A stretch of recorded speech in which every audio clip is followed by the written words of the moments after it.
Okay, here comes the second part, which is about the evaluation of the period of Lot and the outcome. And I will then read from verse 1 to 29.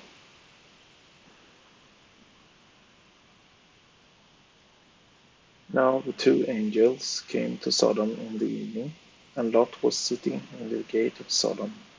When Lot saw them, he rose to meet them, and he bowed himself with the face towards the ground, and he said, Here now, my lords, please turn in your servant's house and spend the night, and wash your feet, and then you may rise early and go on your way.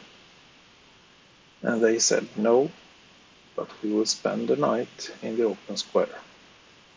But he insisted strongly, so they turned into him and entered his house.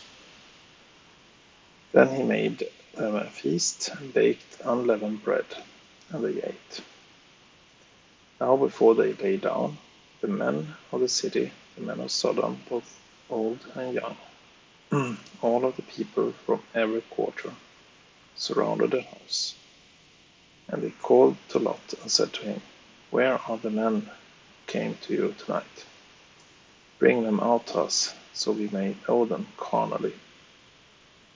So Lot went out to them through the doorway, shut the door behind them, and said, Please, my brethren, do not do so wickedly.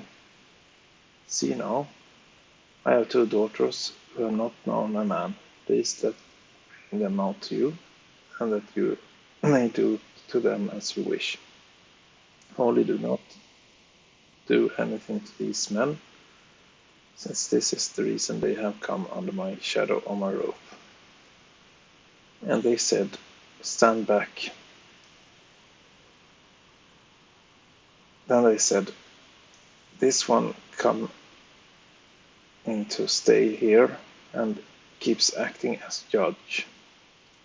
Now we will deal worse with you than we would with them.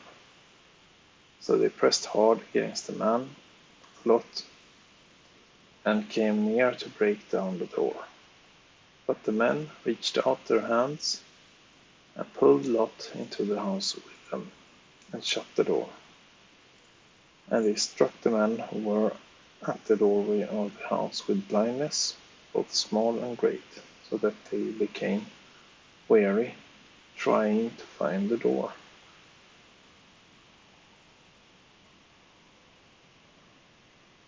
Then the man said to Lot, Have you seen anyone else here? Son-in-law, your sons, your daughters, and whoever you have in the city, take them out of this place, for we will destroy this place, because the outcry against them has grown great before the face of the Lord, and the Lord has sent us to destroy it. So Lot went out and spoke to his son-in-law, and married his daughters, and said, Get up, get out of this place, for the Lord will destroy this city. But his sons-in-law, he seemed to be joking. When the morning dawned, the angels urged Lot to hurry, saying, Arise, take your wife and your two daughters who are here, lest you be consumed in the punishment of the city. And while he lingered, the men took hold of his hand, his wife's hands, and the hands of his two daughters, the Lord being merciful to him, and they brought him out and set him outside the city. So it came to pass, when they had brought them outside, that he said, Escape for your life, do not look behind you, nor stay anywhere in the plain. Escape through the mountains, lest you be destroyed. Then Lot said to them, Please know, my lords, indeed now your servant has found favor in your sight, and you have increased your mercy which you have shown me by saving my life. But I cannot escape to the mountains, lest some evil overtake me and I die. See now, this city is near enough to flee to, and it is a little one. Please let me escape there. Is it not a little one? And my soul shall live. And he said to them, See, I have favored you concerning this thing also, in that I will not overthrow the city for which you have spoken. Hurry, escape there, for I cannot do anything until you arrive there. Therefore the name of the city was called Zoar. The sun had risen upon the earth when Lot entered Zoar. Then the Lord rained brimstone and fire on Sodom and Gomorrah from the Lord out of the heavens. So he overthrew those cities, all the plain, all the inhabitants of the cities, and what grew on the ground.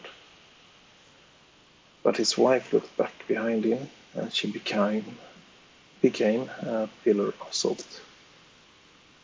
And Abraham went early in the morning to the place where he had stood before the Lord. Then he looked towards Sodom and Gomorrah, and towards all the land and plain, and he saw, and behold, the smoke of the land which went up like a smoke of a furnace.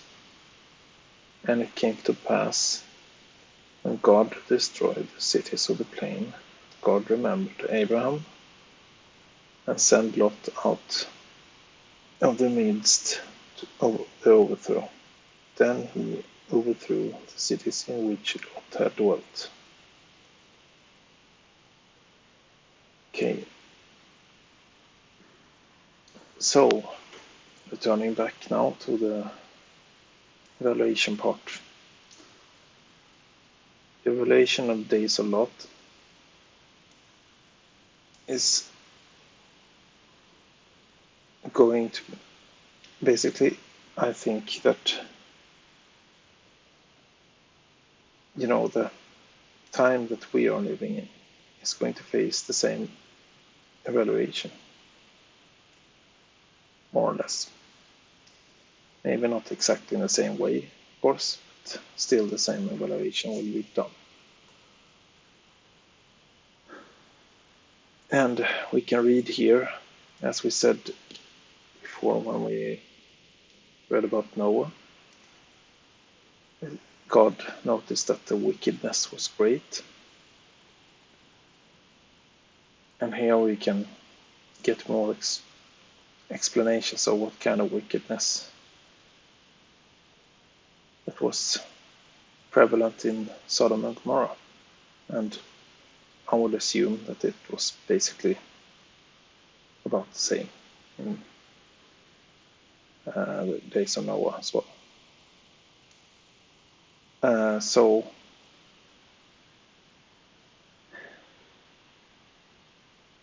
you can basically see that they were not very friendly. They were hostile and tried to actually rape two people, or two angels, in this case two angels, but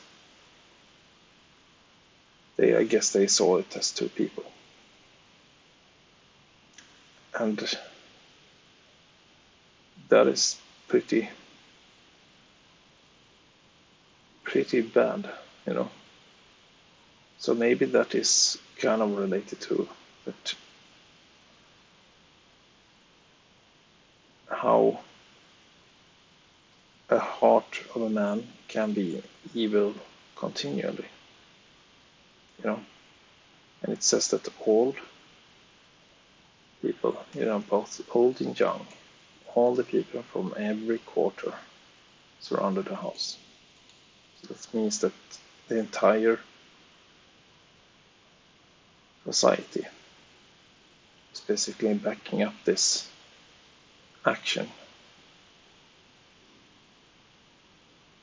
So once that happened, the evaluation was done.